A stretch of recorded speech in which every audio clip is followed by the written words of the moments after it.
एकजना साथी फेसबुकको इनबक्समा म्यासेज पठाएर भन्नुहुन्छ, भाग्यमानी व्यक्ति त्यो हो जसले आफ्नो प्रेमी या प्रेमिकालाई सपनामा देख्छ अनि बिउजिएर फेसबुक खोल्दा उसकै मिस्युवाला एसएमएस पाउँछ या स्टाटस आएको हुन्छ। सायद हो क्यारे, कहिलेकाहीँ मेरो हालत पनि त्यस्तै हुन्थ्यो जब मैले उनीसँग फेसबुकबाटै प्रेम गरेको थिएँ। भविष्य अनि सपना मायाले सोच्न बाध्य बनाउने कुराहरू हुन्, उहाँ अगाडि भन्नुहुन्छ। सपना देख्दै थिएँ म पनि, सुनौलो भविष्यको। बस उनको र मेरो सँगै पौडिँदै थियौँ हामी दुवैजना।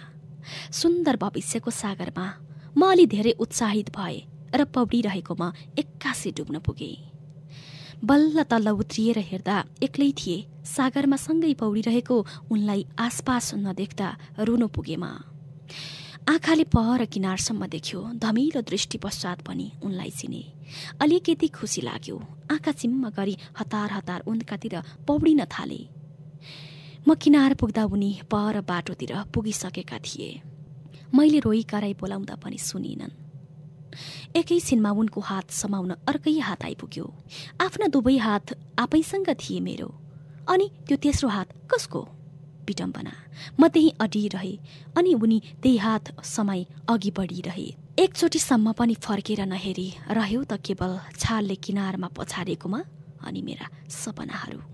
साँच्चै भन्ने हो भने मैले आजभोलि कसैलाई यति धेरै महत्त्व दिन नै छाडिसके, किनकि थोरैले भए पनि मन पराएको मेरो मुस्कान ओठबाट नखोसियोस् भनेर।